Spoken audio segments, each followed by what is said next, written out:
Good evening, Skyflight Stories. Hoop het gaan goed samen met jullie. Tonight we have a very different topic, a topic that hits home. Slaat baie hard huis toe. We normally have interviews with politicians, with people that runs the country, but I feel we need to go home to the Cape Flats and find out why are we losing so many young people, so many young men on the Cape Flats. With me in the studio tonight, I have a young man. He's still very young, I believe so, and he will tell us now. Thank for you. He is joining us tonight. His life wasn't easy. He comes from an overpark from the Cape Flats. He's been involved with gangsterism, drugs, you name it. And he decided, he need to change his life. So with me in the studio, I've got Gordon Joseph, the Bruin. And he will be joining us tonight. And we will be talking about his life a bit.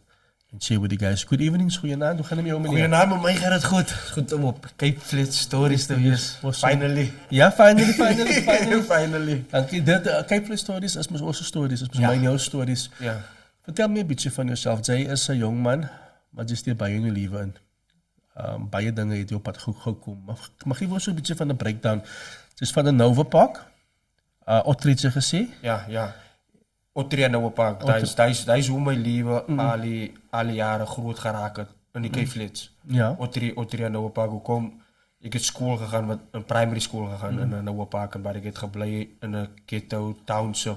In die Otri, which is still existing today. It's almost there for more than 7 years. Okay. Maar hij was hoe mijn leven alle jaren gegaan het. Ja. Ja, en dat was maar mijn hassel geweest.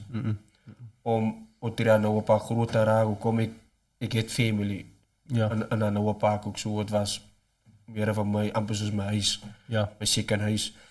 En zo, voor mij om groot te geraken in die Otri was maar net survival of the fittest. You know, growing up as a little kid, just like any, I believe like, there's no one like wat zo groot raakt. No one kind wat zo groot raakt, you know. Going to bed at night with an empty stomach, you know what I mean, as a little kid. Going to school tomorrow morning with an empty stomach as a kid, you know. So that was basically my life also on the streets, on the Cape Flats streets, growing up, you know, as a little kid back in the 90s, you know, because, you know, we all depend op die ma is allemaal altijd, die huizen zijn. Maar als ik mijn ma gevraagd had, is daar niet iets om te eten, is daar nooit iets om te eten. So, dat is maar net hoe ik groot geraakt als ik kan in die ghetto's. En meeste van die tijd, als ik zo in die kerk zit en the people say Jesus went into the wilderness for 40 days, 40 nights, feast and no food. And I'm like, nou, hoeveel was mijne als ik mijne moet optellen? Ja, en ik was een kind geweest. Wat ik een kind was als ik aan mijn daar moet optellen, hoeveel was mijne? Ja. So, ja. Sê vir my, jy het gemense in jou ma was altyd daar gewees. Nou, ons weet die Cape Flats, baie kere is die maas, daar is meeste maas as paas. Ja. Somehow, of daar is paas, maar die paas is ook maar nie daar nie. Ja. Baie van ons kan die attest, but growing up, was jou pa present in jou leven geweest? Oh, ik het nou die dag gezien, mijn pa was altijd dood voor mij. Even though mijn pa had geleven. Hij was een alcoholic en hij was een abuser. En hij was bij violence. Hij was een construction worker. Soos ik altijd zei, mijn kooi, ik heb geslapen onder die kooi. Niet boven die kooi, nie, onder die kooi. Mijn zuster, want van mij onder die kooi weggestikt het. Van mijn pa, zo violence kan hij geweest het. En hij heeft elke dag is toegekomen dronk. So, in my life, I always said I never had a father because there's nothing that I can. Me and my father never had a one-on-one. Yeah. Like we have this interview, I never had something like with him like this. I've never sat down with my father. I've never spoke properly to I don't know. So for me, he was always out of my life, just being alcoholic and abusive to me and to the family. So I mean, that also brought a pain to my life. Me already growing up as a little kid on the streets of Cape Flats, poverty, unemployment, surrounded by gangsters, drug dealers, criminals and all. You know, and you go to the people's houses and knocking on their doors, you know, asking them for food and for bread, because that was my life as a kid, you know, on the streets of Ottery, go and knock on the people's doors, asking them for food and all that. But when my brother was a drug dealer as well, you know, because that was his own life that he had to live back in the 90s. But I never had a dream or a vision to live like my brother. You know what I mean? Because he was very popular, you know, and he dates back to those days of the Stachy brothers, the Colin Stanfields and the Bobby Mongrels, you know what I mean? So for me, being a little boy, I always had dreams. What Benny love right now, it was just me as well in a Noah Park. That's what I wanted. Every time when I look at Benny, I was like, wow, I really wanted that when I was a kid. But at the age of 12, everything went dark for me. You know what I mean? Because at the age when I was 11 years old, skiet hulle mos nou 'n man se broer dood. En ek meen, that was my heart. That was my brother. That was somebody I could run to. You know, and there's always words that I will always remember from him. You know, when my father used to abuse me so much, and I was like, hey, I don't like this life and all this type of things. And he gave me two options, and he told me, as eieren jy pak jou sak en jy hardloop, of jy staan vas soos 'n man. You know, and for me, in that time, I was like, I'm just a little boy. Hoe staan ek vast in dan so groot man, en die man het dan construction aan hom, man. You know, and for me, that was very painful, because my brother was a one-on-one to me most of my time, being a gangster, having all the money and all this type of things. But it was never for me to want to live that. I just wanted to live a dream life, you know, and because he knows I wanted that life of Pele and Maradona. You know, growing up in the 90s, you hear these two big names, you know, the Peles and the Maradonas. And so you want this. And he was always one for me that told me, you know what I mean, in this life that he's living as a gangster, as a criminal, you must die. You know what I mean? As woorde wat hy my altyd gesê het, is elkeen vir homself, die Here vir ons almal. Niemand gee vir jou niksie. Kyk jou eie ding. I mean, that was words that still sticks to me, even though I never wanted to be a gangster. But every time I go to him, he keep on saying that word, luister, die wereld, in die wereld wat ek liewe, is hy liewe van Pele en die Maradona sê wie jou weekie. And you switch to my life. Just remember, is elkeen vir homself. Die Here vir ons almal, niemand gee jou niksie, kyk jou eie ding, doen wat jy moet. And I mean, I was a kid when he told me that type of words, you know, but for me, at the age of 12 years old, I had no choice. You know what I mean? When they shot my brother dead on the streets, you know. Only 12 years old. I was 11 years old when they shot him. You know, I was 11 years old when they shot my brother dead, and for me it was like, you know, growing up as a kid, we all have the Superman feelings and this Batman feelings. They always stand up and they always come back, and my brother never came back. You know what I mean? He just lied on the floor, and for me, that was the hurt. That ripped my heart apart. You know, dat het vir my baie seer gemaak. En ek meen, vir my 12 jaar oud, val ek maar nog net in die voetspore van my broer. En vir my, om te val in sy voetspore, het was nie 'n maklike choice. You know what I mean? I always know I'm very good education, you know, going to school. That was my mother's dream. Finish school, finish matric, do all these type of things, you know what I mean? But for me, that, you know, when it comes to pain and when it comes to hurt, it rip you apart.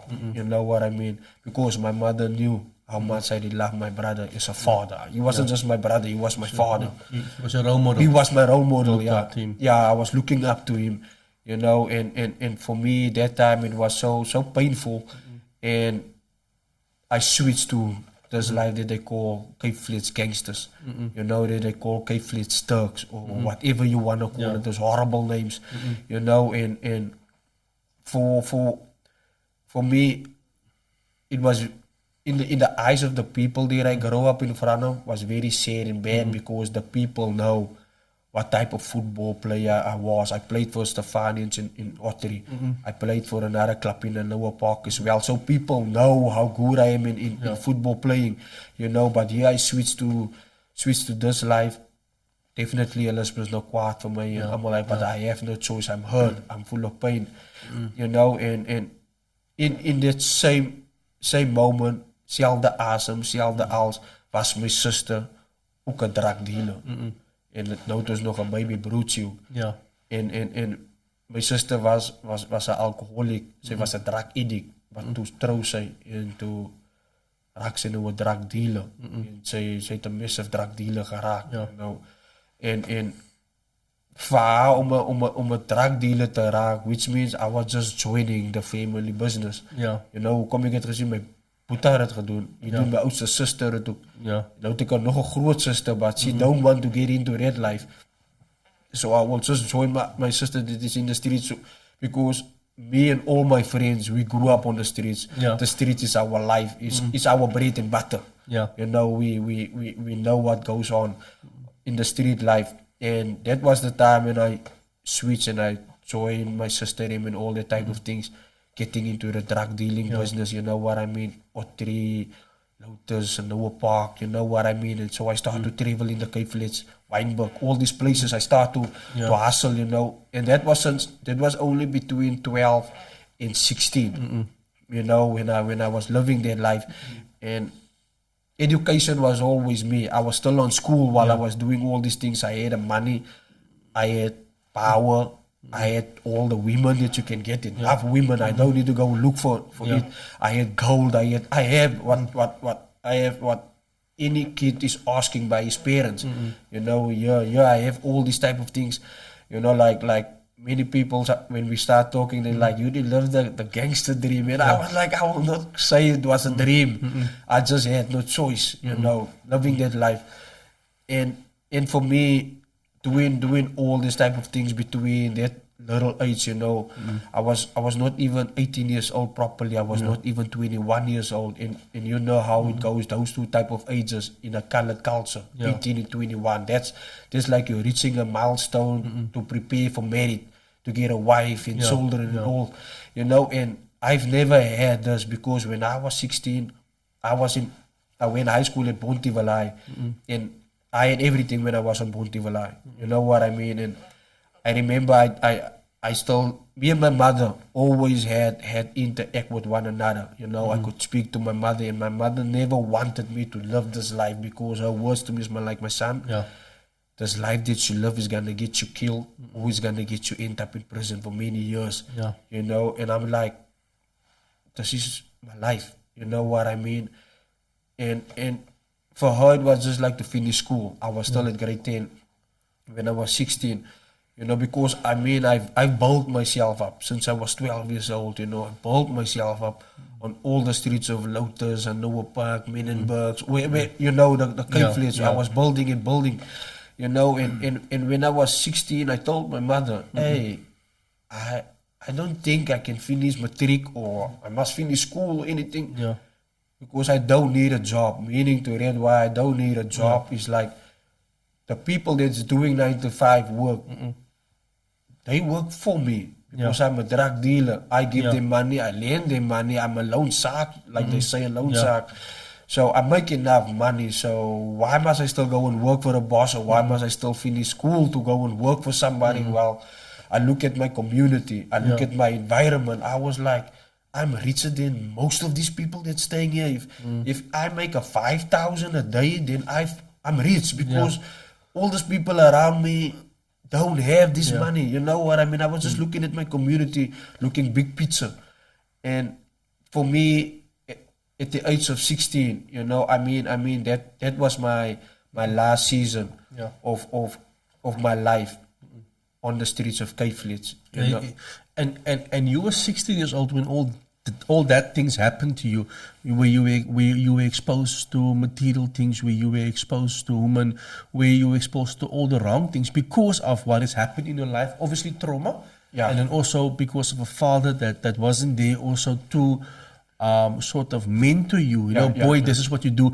And I think this thing, Gordon, is that baie van ons het nie die rolmodelle nie. Ja, definitely. Ons kyk as ons opkyk, kyk ons op na gangsters toe. Definitely. En ons dink is reg because oor die jare wat gebeur is, ek sien my broer doen dit, my neefie doen dit, my suster doen dit. Exactly. Ek gaan dieselfde doen. Ja. But where did things change for you? Where did Gordon say, okay, nee, but ek gaan nie met die move doen nie, because obviously with all these things you had to do things. Ja. Soos ons weet, sy moet jou hande vuil gemaak het, sy moet dinge gedoen het. Where did things change for you? For me, I mean, things changed when I was sentenced to 10 years for murder. Oh. You know, when I was sentenced to 10 years for murder, I believe I was about 17 years old because I ended up in prison for murder. Yeah. In more cases, I had more cases with the murder case, which when I was 16 years old. So definitely I can prepare myself now for 25 to life or whatever the judge is gonna do with me. You know, so for me, being in behind bars, I was like, this is a different ball game. This is not now they talk about Americans, Mongols, Funkies, you got all these gangsters. No, this is like a ball game where they're talking about now 26, 27 and 28. Now I need to start another gangster life in prison. You know what I mean? And when I was there, I got sentenced to 10 years, you know, and I had no choice because I need to survive in prison as well. You know what I mean? And so I joined the 28 gang in prison and all this type of things just to survive, you know, because I want to. My life was just to survive, making business in prison, survive in prison, doing what gangsters in prison is doing, you know what I mean? But I always had that lovely mother or that loyal mother, you know, coming in the winter or coming in every season, you know, coming and visit me, you know, and I never wanted to go back to school. For me, it's just like I'm behind bars. I'm a gangster. This is it. So this is my life. Me. Yeah, this is now me. Now I can become, you know, kan ek mos nou vinniger 'n general raak, whatever.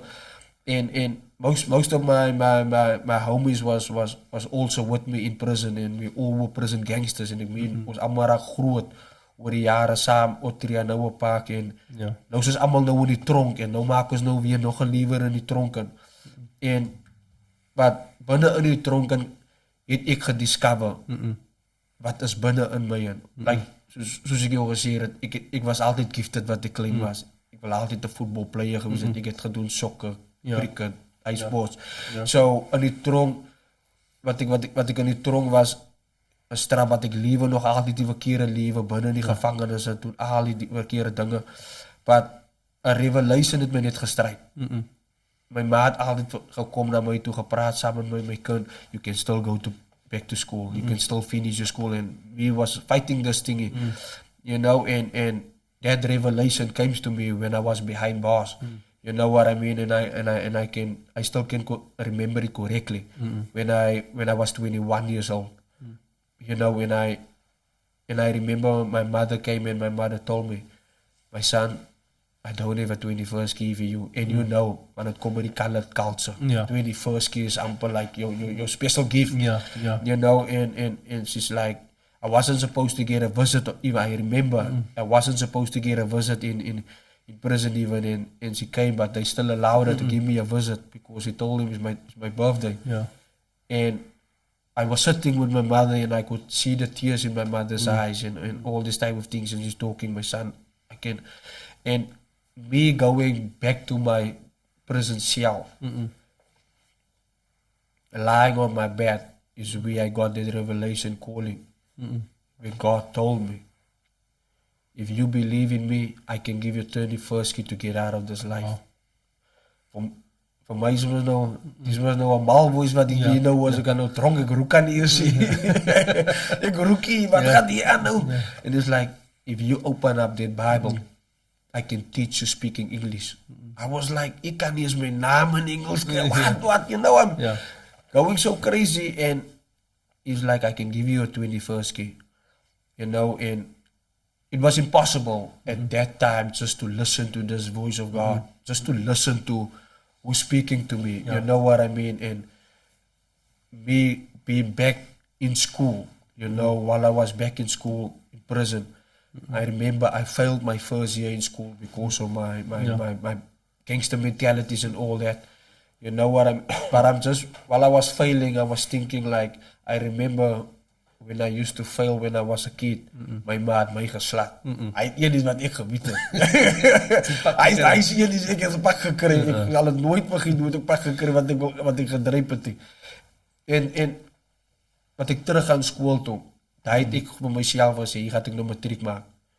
And that's where I met somebody very important called Mario Rousseau, which is the mastermind. This guy is so big in the gang of the same gang that was killing my brother.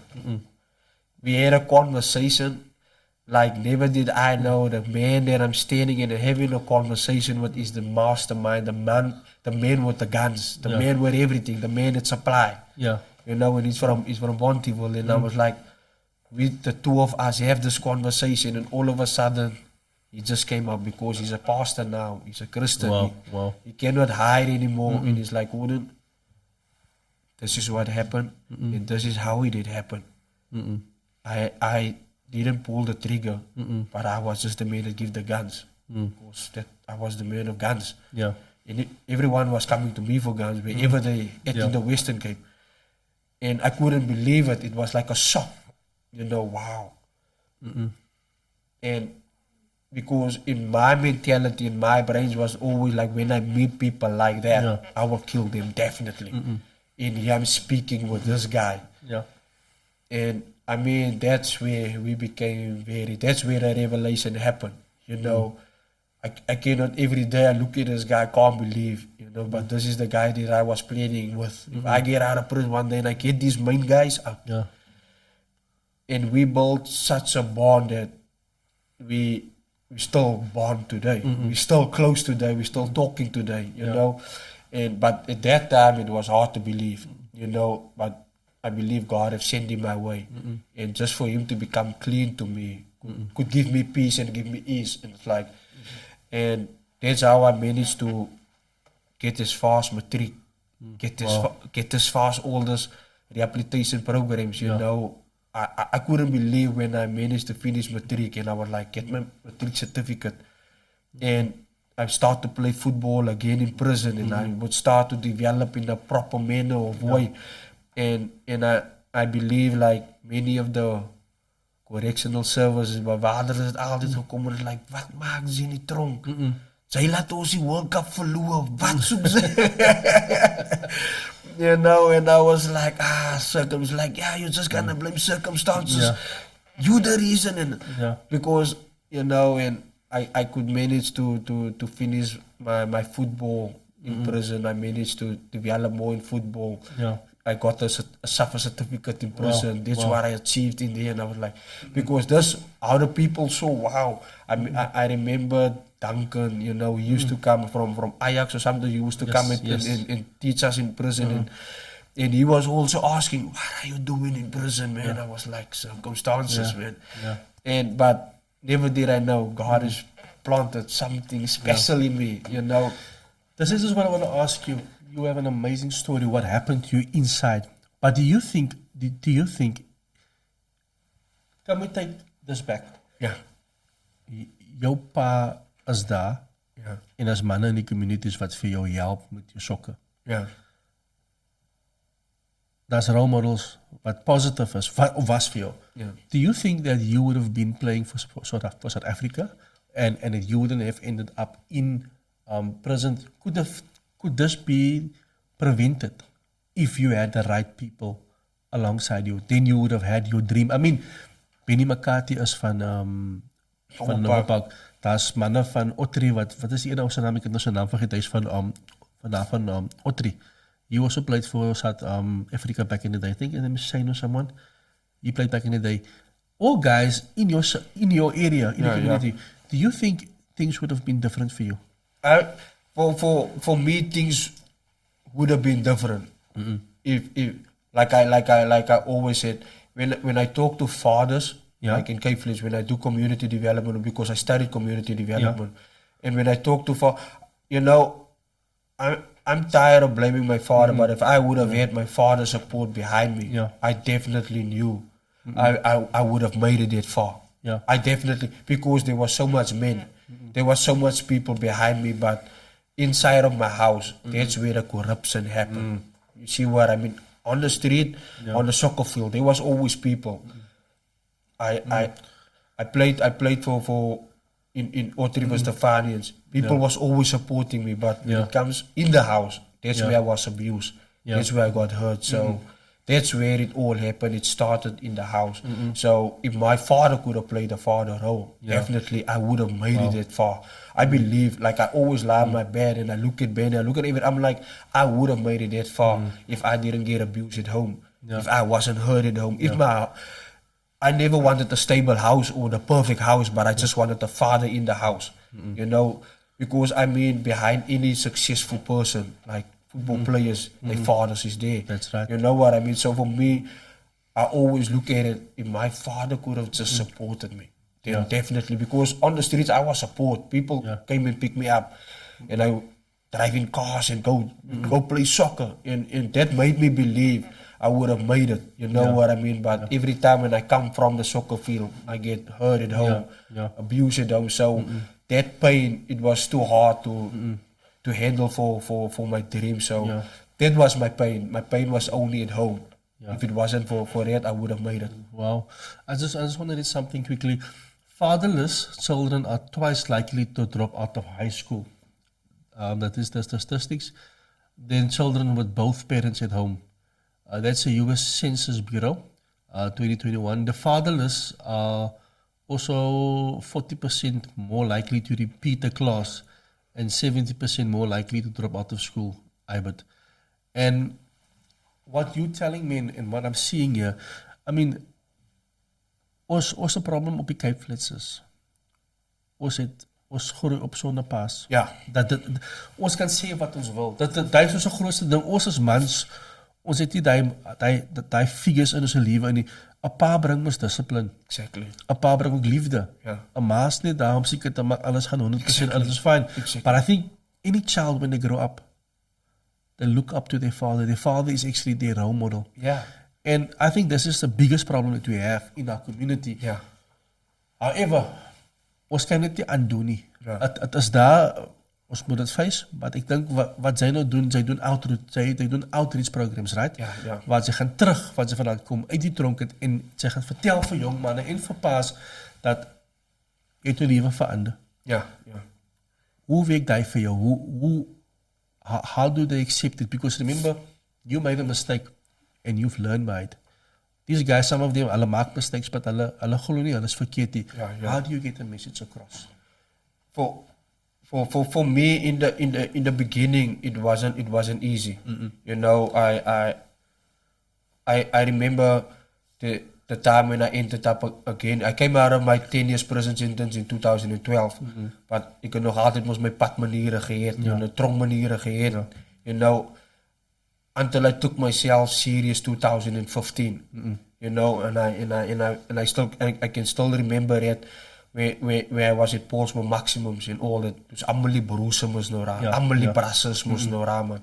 And you know, in that revelation of God came again to me. It's like, hey, confess, I can get you out. This time it's again for groot zaken. And I can already see, this is the 25 years to life now. Die keer gaan ek het die, sommer net weer escape, you know, and there's always a hand of God, you know, and this time for me, I was like, this time I will not let this hand go from me, you know. And that's where I confess to die broers, or die getuies, or die brasse, or whatever hulle is in die tronk, 26, 27, 28, wherever. I say, guys, I'm done with this life. If I'm walking now, I promise I'm leaving. And you know, everybody looking to me because they know, because many brains, I can get this, I can get that, I can get. And 2015 was for me the turning point, to say it that way. You know, meaning to it is like, I remember I gave up everything. You know, I said, oh, like I'm gonna hold the guns and the stuff, and that's fine. I even came out, when I came out of prison, thanks to God for that, you know, because that's what He told me, you know. And when I came out, you know, I went to my sister. I said to my baby brother. I mean, my baby brother is also now a drug dealer. And he's also now in this lifestyle. He's just my baby brother. You know, and I said to my baby brother, I said, hey, I'm done with this life. I don't want this life anymore. I go to to the right people, and I said, guys, I'm done. I'm walking. Yeah. You know, and that year for me, walking was really my turning point. That's why today I can see the hand of God over my life. That's why I can be on K-Flash Radio stories tonight, you know, because of the hand that I saw. Yeah. You know, and I just came out of that year, and that was my turning point. I went straight to another park, you know, and it was still that ceasefire program, you know, and I went to Pastor Craven Engel, and I was like, hey, I don't care if you guys got money or no money, but my thing is just one thing. If you can give me one more chance, you know what I mean? Because I've been in rehab, you know, but that was just for the circumstances of meaning to rehab because of the court. The judge said I must change my address. I cannot stay in Ottery. That's why I choose another park. Yeah. You know, and so I stayed there. But my parents didn't like where I stayed, you know, and so my parents connected me with Pastor Craven Engel, you know, and I was like, kijk mensen. Ja, je weet Pastor Craven Engel is een funny owner. Yeah, you know, and I was like, you know, my brain is still full of drug dealing and gangsters, you know, because this is 2014 and I was like, oh, kijk mensen, okay, it's fine. Dat ik maar nog niet met malen, no shit is fine. And I stayed in rehab in Camp Joy Restoration Center, but I was never serious because I was just there because of my bail conditions. You know what I mean? And after my bail conditions, like I said, I ended up again in prison. You know, and that year when I ended up again in 2000 in prison, that's where I went back by myself, not my parents. You know, and that's where I could go to Pastor Craven and he was like, hey, if you can give me one more chance, I don't have money, I came with nothing. You know, and I remember he said to me, but ceasefire didn't give money. And I'm like, Pastor, I don't even have myself. And he's like, it's fine, you can still go. Just because he gave me that opportunity.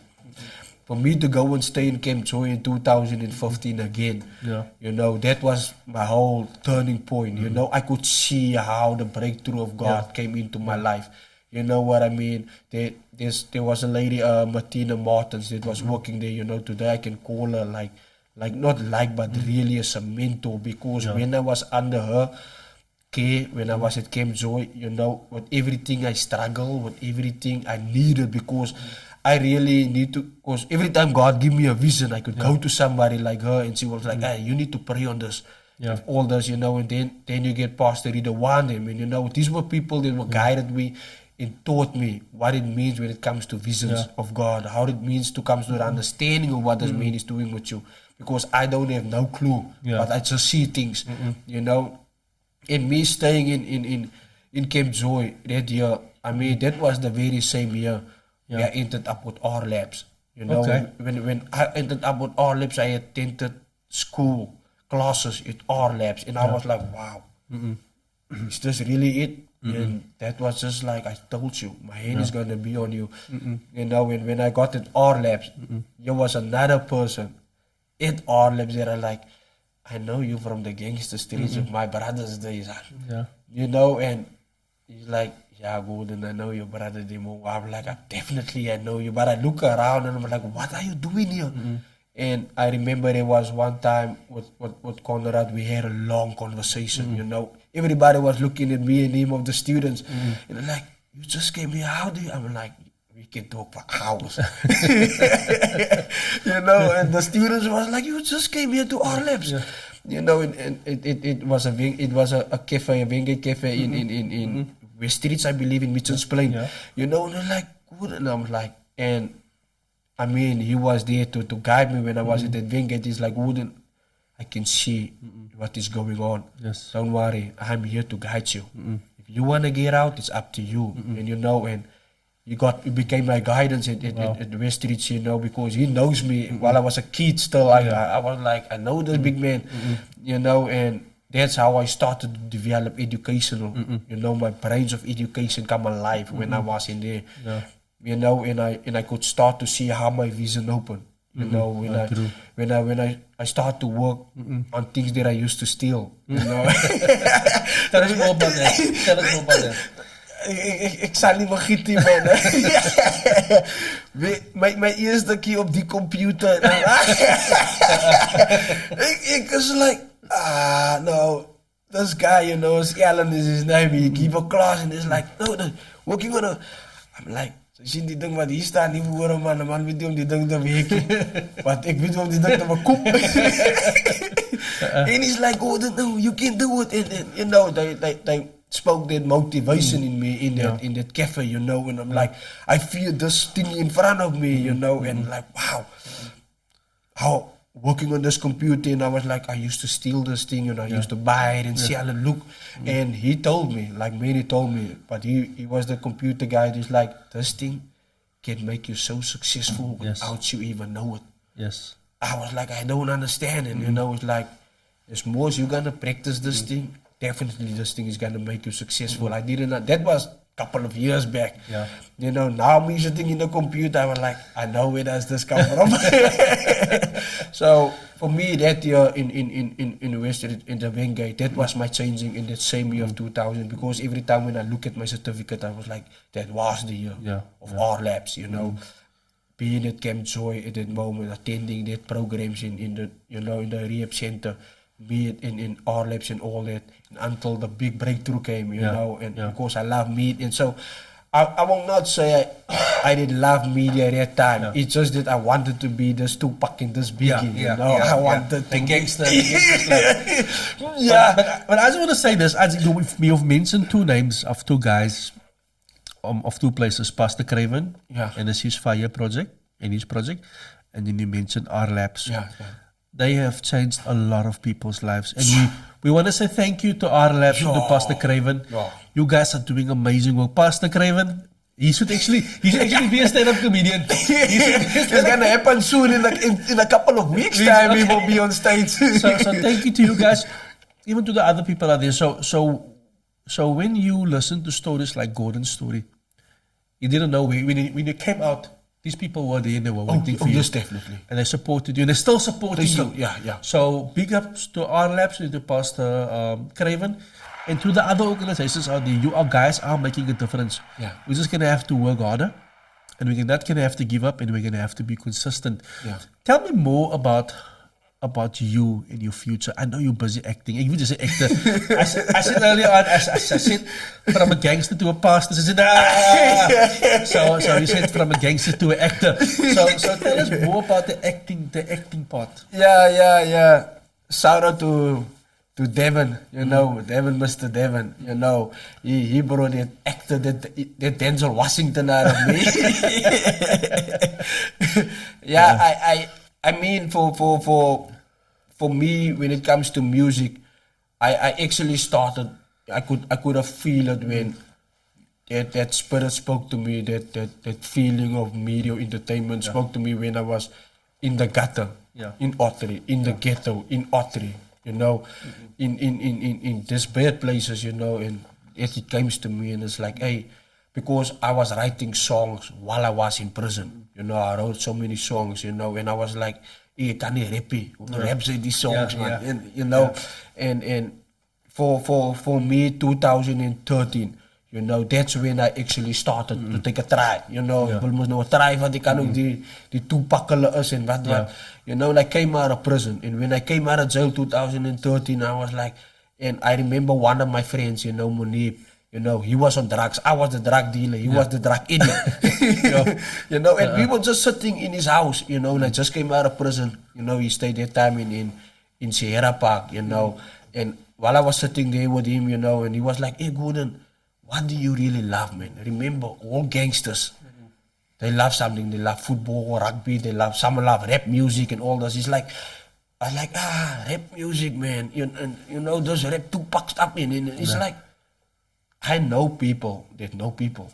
I was like, bro, jy sou weer dronk geraak sy, man. Nou wil sy weer op my kom vertel. You know, and I mean, that was it. Never did I know it will got me to where I am now because of that drug addict. You know, the very same people that we look past, the very same people that we judge, the very same people that we say, nah, you're good for nothing. That was the very same guy that was on drugs. I mean, he was probably high when he told me that. He was like, God, wouldn't we make a phone call? And at the very same time, he called a music producer, you know, Christo, in order. I was like, Christo said, Gordon, I know. Yeah, man, Gordon, grow up. And I was like, since when do you go into music?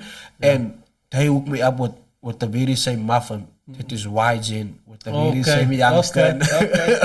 Okay. You know, and Christo is like, I don't do what, no, but I know people, you know, and they took me through this very same day to Muffin. And that's where I still have 10 years later, I'm still having a conversation.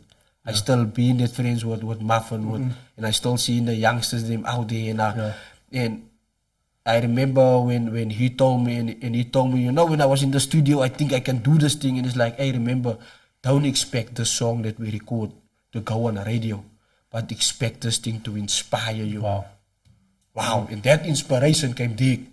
You know, that was in 2013. I only follow my call in 2015.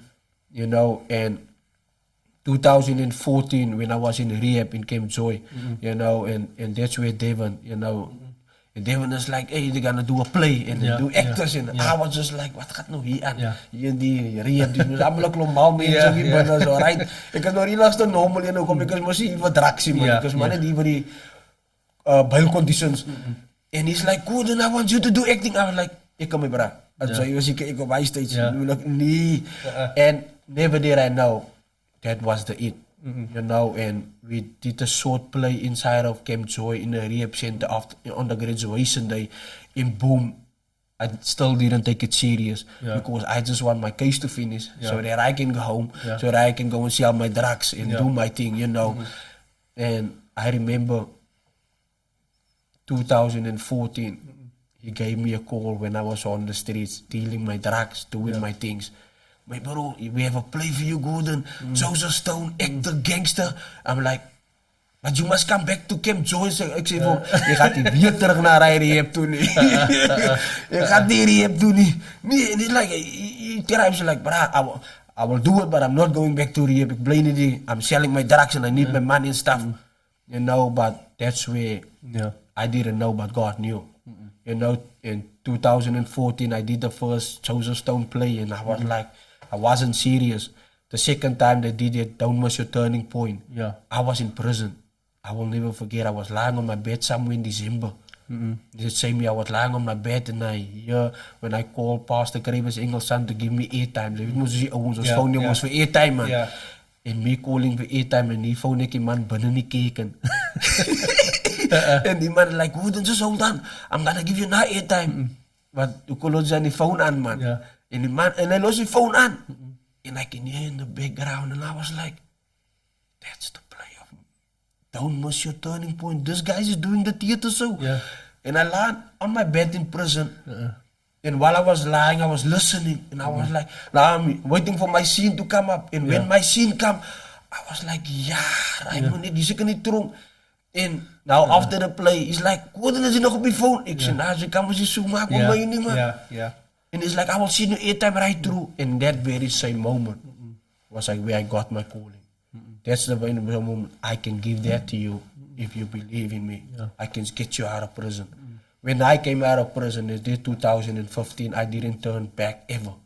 You know, and that's where I met with, and Devin gave me another call. It's like, oh, then we're gonna do this thing again. Joseph Stone, I'm like, I'm not missing this opportunity. I'm like, Pastor, not this one. You know, and when I'm on stage now, I'm becoming this Denzel Washington now, and you know, I'm in Nova Park.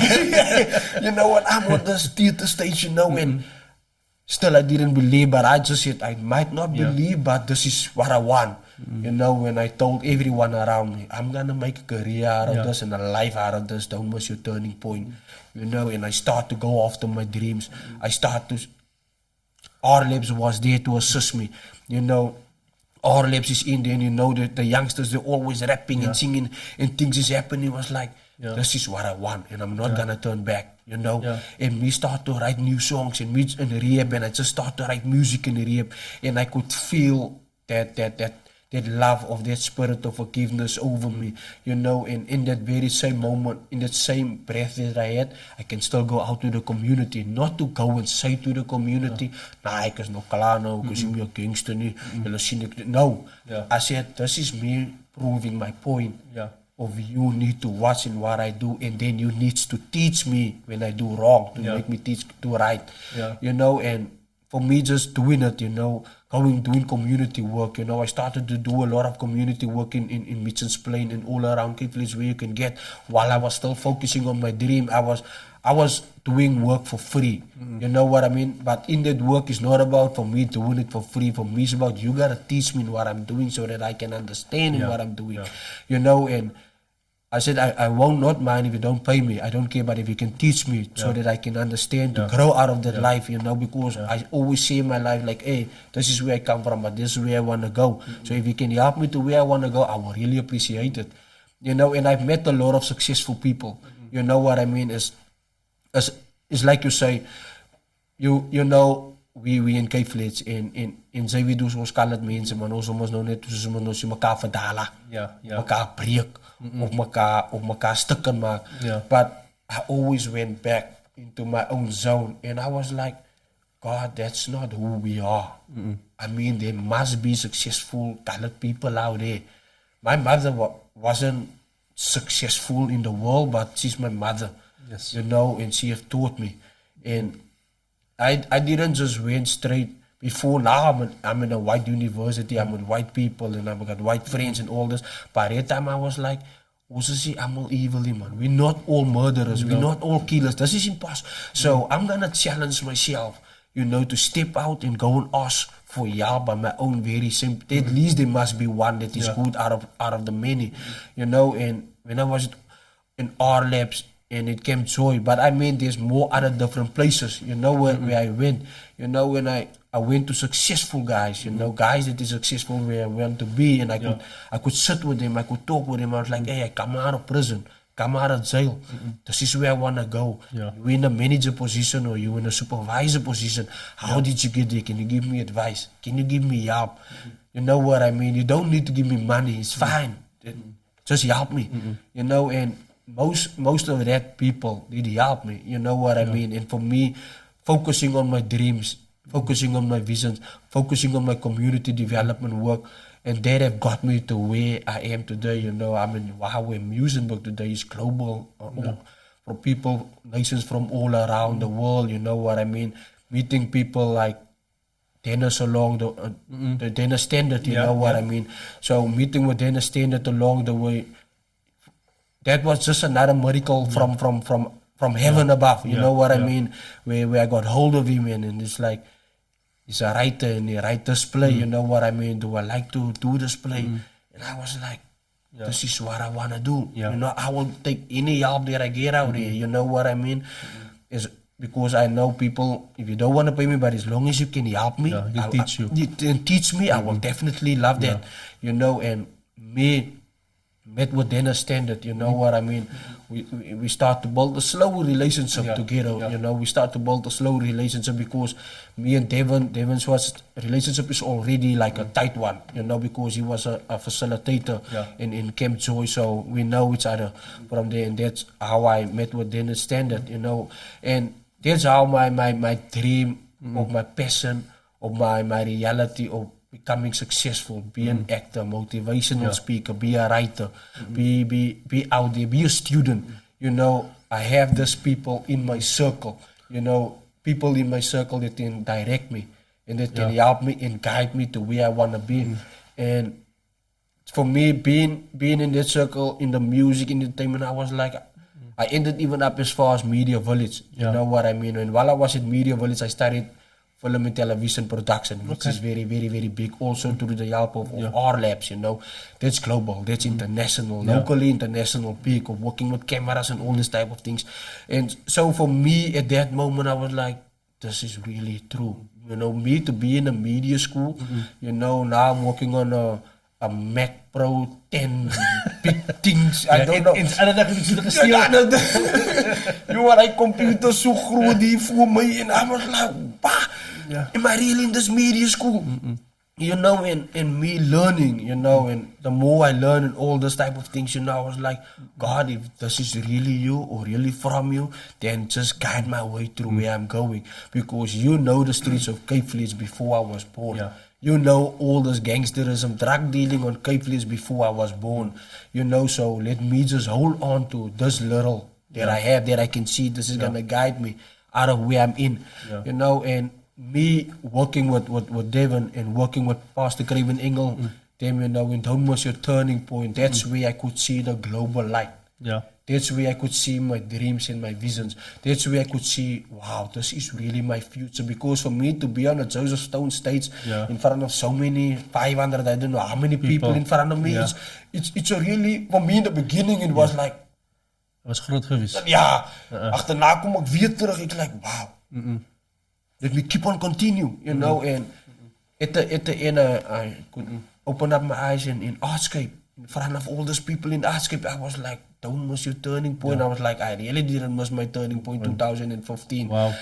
And just look at your journey, where you've come from and where you are moving to. Yeah. That jy is besig om te transition. But this is what I want to ask you, you know, as we conclude. You are doing very well. Yeah, thank you. And it's difficult. Ons het oor gepraat because onze mensen support it. That's the biggest thing. Our people need to realize when they support Gordon and his crew, they keep them out of trouble. Exactly. They keep them going in a positive way. So we need to come to your show, so we want to talk about it. But the second last question that I want to ask you, Gordon, and this is a question that myself and many other men must ask ourselves at a certain point, and we need to find a closer. Yeah. Have you forgiven your father? Have you reconciled with your father? I think that is the biggest question. We all, myself as well, allemaal van ons op die Kaapse vlakte. I just want to go back a little bit. As amper soos that was taken from us, our fathers was taken from us. My pa's a pa. It's like it's a generation. Yeah. That is something that we are facing as a challenge that we are facing, that we have to go through, that we have to fix along the way. Yeah. I need to be a father to my children.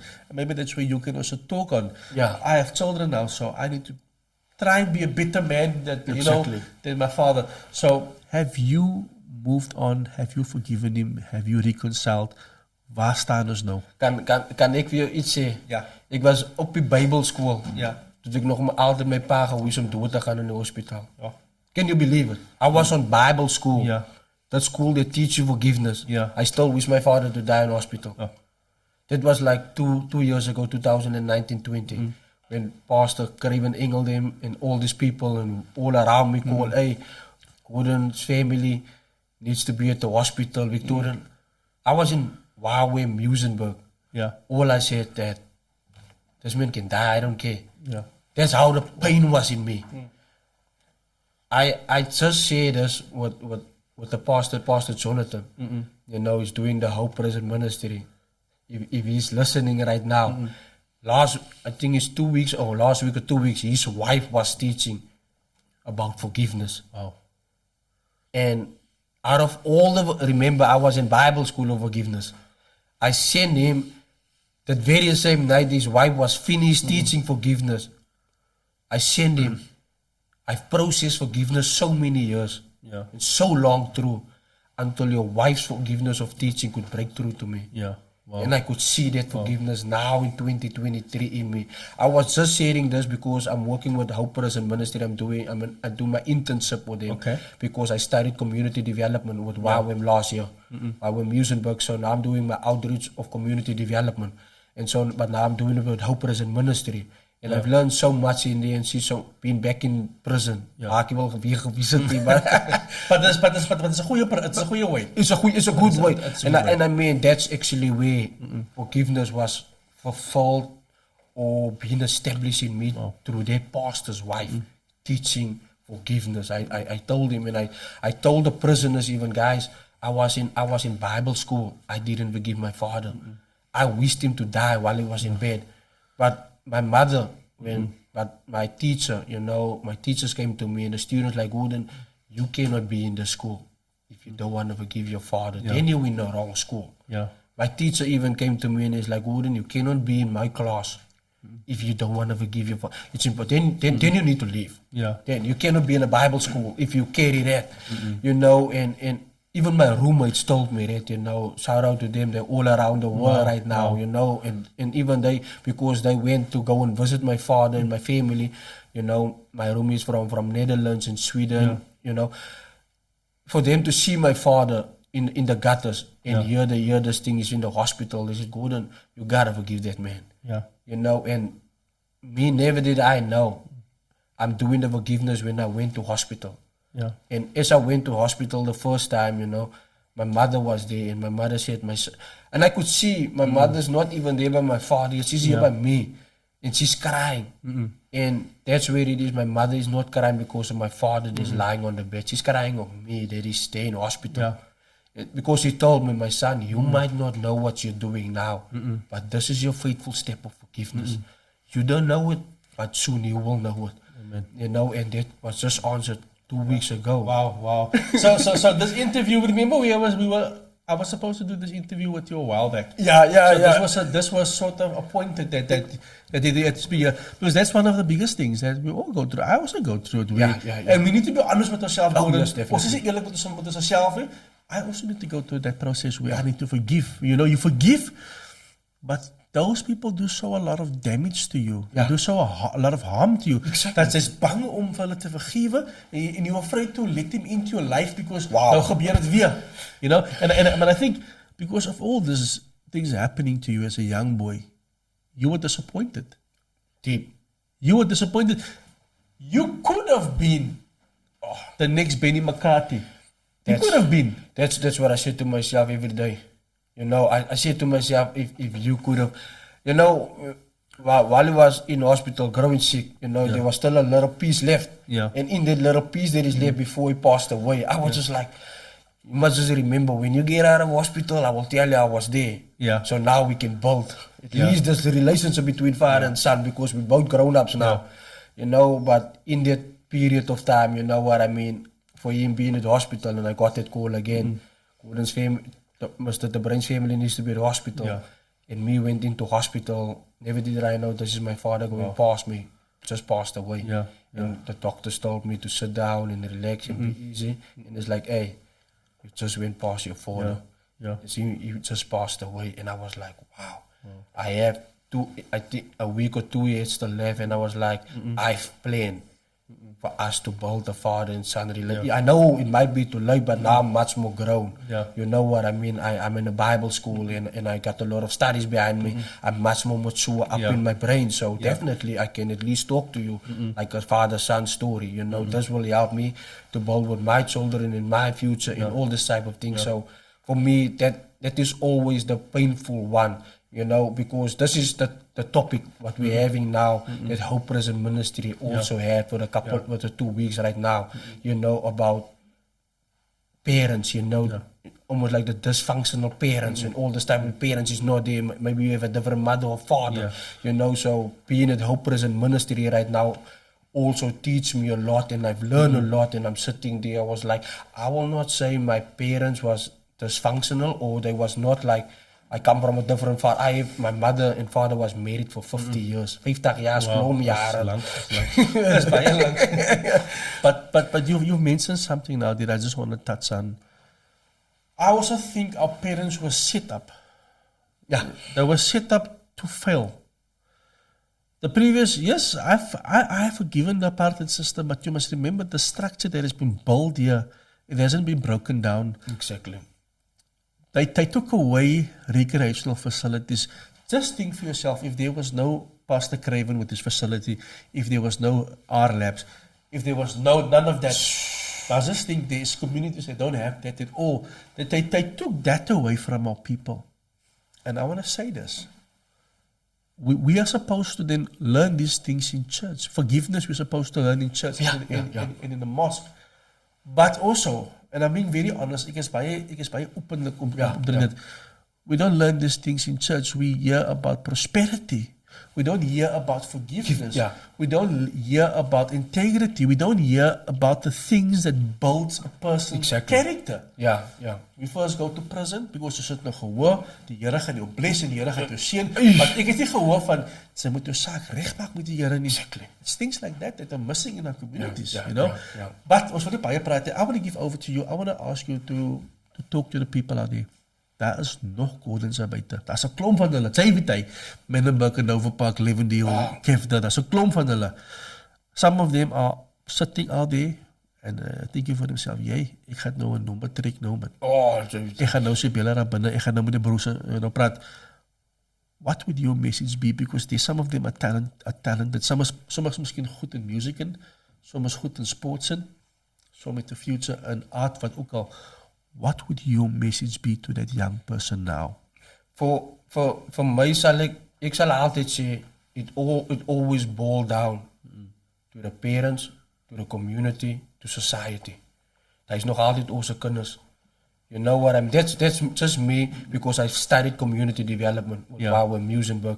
And now I'm doing my outreach. Because ik werk nou, you know, ik doe mijn internship with Hope Resident in die tronken. Ik praat nou weer met die ouwens. Ik sabela niet met die ouwens, you know. Ik praat nou met die ouwens.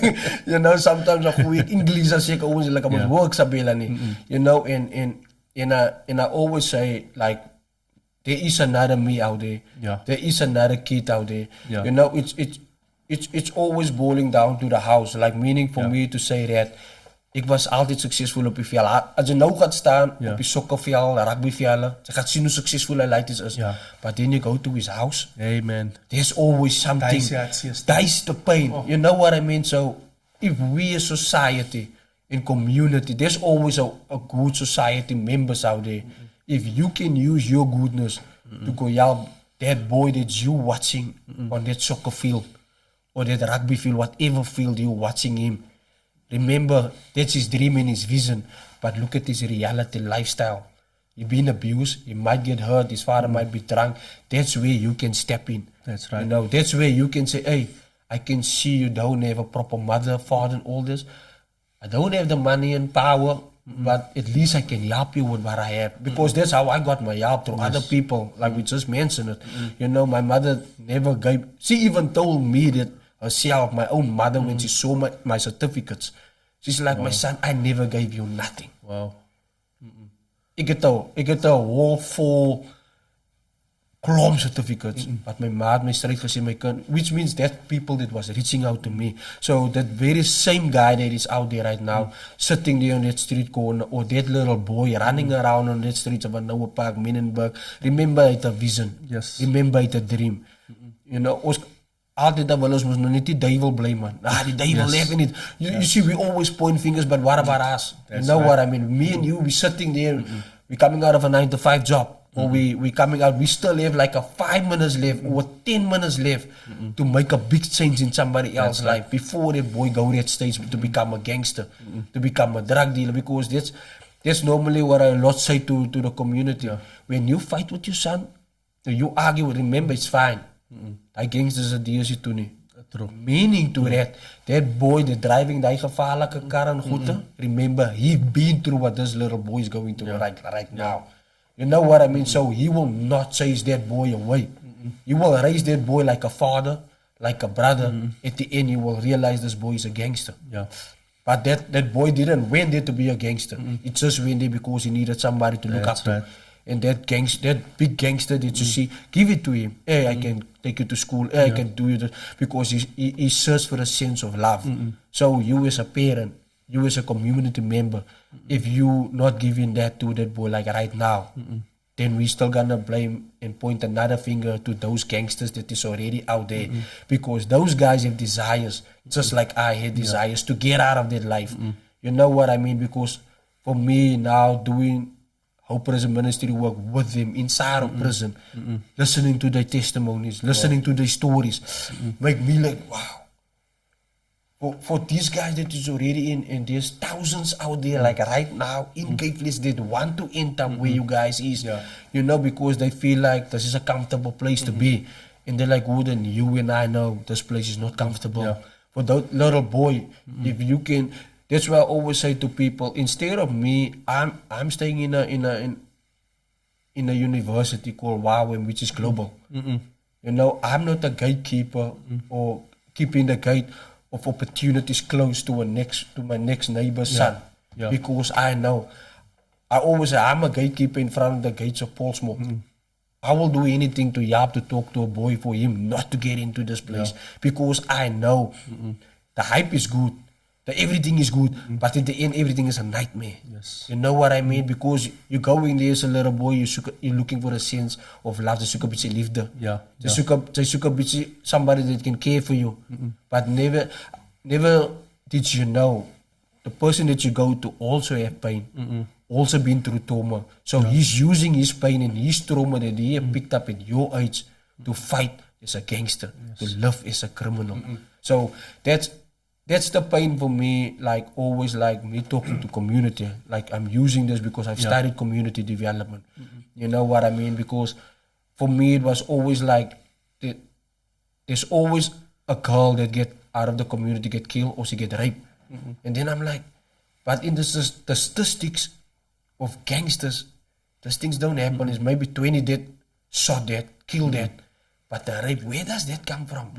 Raping kids, comes from a community member. Then I'm like, why? This is the very same guys that is fighting the very same system of gangsters, drug dealers.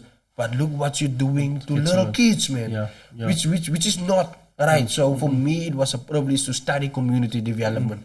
You know what Wawe Musenberg. So because I wanted to understand why do community members, because that's what I did. I asked them questions when I used to get them in Portsmouth prison, like the baby Jordan killers, you know, that way back killers. I was like, why?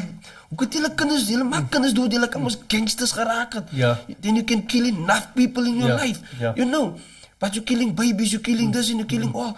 So for me, stepping into community development, now I can work and better understand with my community. And it's like, hey, instead of like focusing on gangsters, that we focusing on us of how we can raise our kids that have dreams, that have visions, that have future, because that's my step, that is my belief. I just want to invest in the kids, just want to help other kids, inspire them. For me to be on Cape Flats right now, stall is like, this is for another kid of 20 years that's growing up on Cape Flats, like, Gordon made it to be on there. You know, so why can't I? So this is the example that I want to prove to them, because for me it wasn't easy to be on this radio where I am right now, because you know, I've asked like, oh, when will I get on there? When will I get on there? But it was all on God's time, you know what I mean? And now we can go Christianity, we can go biblical, but dan maak ons, dan sê ander mense nou weer kwaad die unbelievers, but ja, julle sê reggie, julle pastors en julle goed, julle ry die karre en julle ry die groot huise, you know. So what are we doing as leader positions for the unbelievers, or for those gangsters or those kids that is sitting out there? You know what I mean? For us that's living flesh, because ek is nou in die tronk. I stay in Wawe Musenberg, big buildings and all this type of things. And I always go to them in prison, like, Owens, if I can be in that far in the world, that is believe you can also make it out of the gutters. You can make it out of the ghettos. This is not about giving your heart to Jesus Christ and boom, then you're gonna go like magic to heaven. It's not happen. Jesus don't work like that. Sy moet nog gaan werk. You still need this work for you. So what I do, I believe is from God what I'm doing. I believe this is a gift from Jesus, from God, to inspire other kids' dreams, to inspire other kids' visions, because the visions of Cape Flats, because I'm asking these questions without them knowing who I was. Because mos net 'n man gooi in daar. I'm like, what do you want to be? Nah, just, you know, believe a week 80 jaar, my bro. I'm gangster raak, my bro. Kyk, jy drug dealer raak, as ek. Why? My bro, jy sien 'n man, die dinge, my bro. And see, but that's an I mean, now I'm looking in those things, I'm like, everybody just pointing fingers, you know, and this is the very, so meaning to that is like, we that is successful, sitting in our comfort zones. And I always say to them, God came out of his own comfort zone to come and look, to come down to earth. And it's like, hey, laat ons gaan kyk wat maak die mense. That's right. So can't we is that have already the little to go out, and it's like, hey, we want to help you to raise.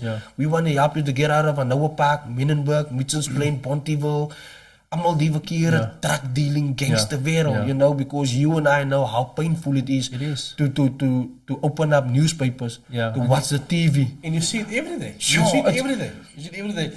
But Gordon, ons gaat tot môre toe praat. But you know what, I can sense you're excited. I can sense that things took place in your life, and you want to share it with the world. And I think for the Cape Flats or our young people, this was a beautiful testimony Yeah.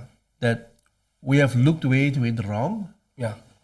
We have looked at what the turning point was, and we have looked at the organizations that assisted you. Yeah. And I think that was the three main things that any person could take from this testimony.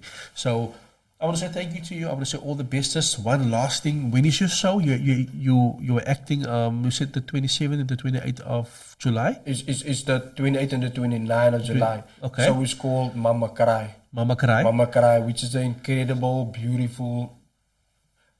Hoe ga ik het zeggen? Is awesome production van awesome mensen voor awesome mensen. Okay. We telling our stories. What I've just said here. Yeah. We bring it live to you because all these actors on stage coming from that life that I'm talking about. You know what I mean? Because we talk about drugs.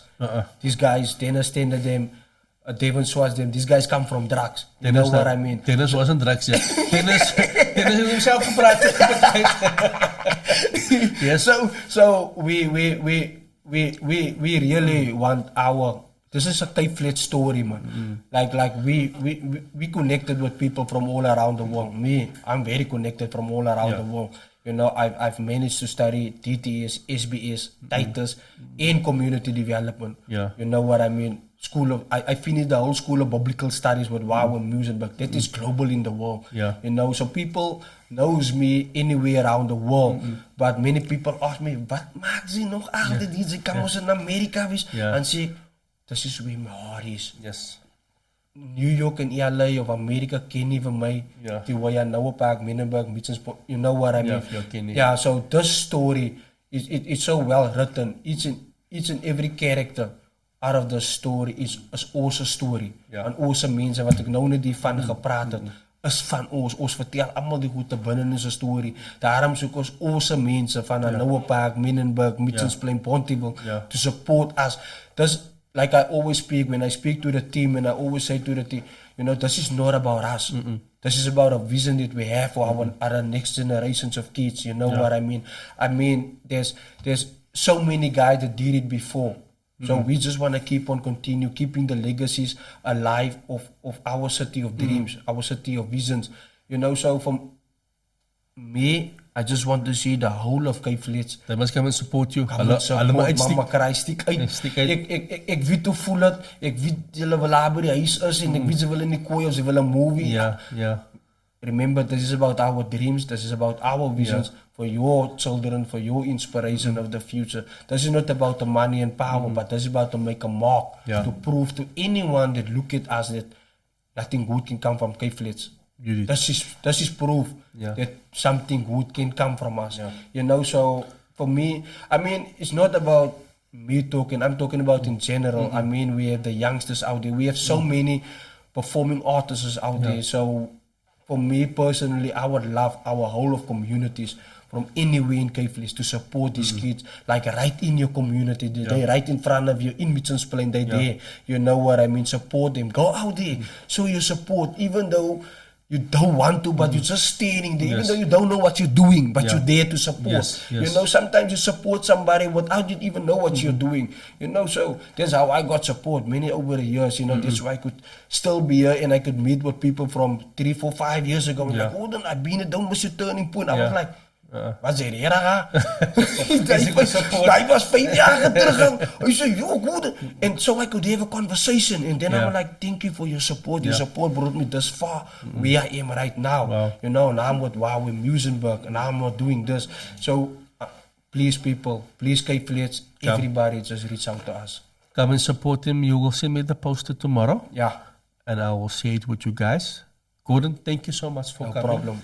Thank you so much. Keep the light burning. Keep inspiring. It's important for you to go out and tell your testimony so that we can reduce those boys from becoming gangsters. It's also important for you to talk to those fathers and tell them this is what fatherhood, what fatherhood does to youngsters. So it's important for us om ons testimonies te deel. Oh ja. Baie important is, soos ek gesê het, is important vir ons om nie te vergiet van ons mense nie. Exactly. You know, so I want to encourage you to continue. And not to give up. So, okay, for the stories, you guys, please do share this live video. Please do post it so that many of our young people can watch it. I will put it on YouTube in the morning, then you guys can watch it on YouTube and see it from there as well. So thank you so much to each and everyone who tuned in. And remember that, you know what, as much as we hate gangsters, as much as we hate what they're doing, somewhere along the line something went wrong. And we need to learn to prevent things. We need to learn to use preventative maintenance. We can prevent things from happening. We can prevent boys from becoming gangsters. If we put in the time, if we become fathers, and in some cases we can't also because there is peer pressure. But in most cases we can. The Bible teaches us to raise a child, with God's word. And if we do that, you will not turn back, So I want to encourage you that we must use the teachings of the Quran and the Bible and teach our young men and also be role models. We have two little role models. Hulle sê that's the veel chiefs and the mid-Indians. So we need to look at that. But guys, have an awesome evening. Please do share. And I'll be back next week with a surprise for you guys. Don't forget the 28, 29 of July. You can go on our Facebook page, DS Production. Just search for DS Production. You will get all the information. You can go on TCO World Joseph. You will get the information. You can go on Dennett Standard. You will get information. You can go on Colors Harding. You will get information. You will get all our information. But DS Production, just search DS Production. Information is there. 28, 29 July. See you there. Cape Flats. Awesome. Hy gaan julle sien na ek gaan wees. Let's support him. Let's support our people. Cheers guys.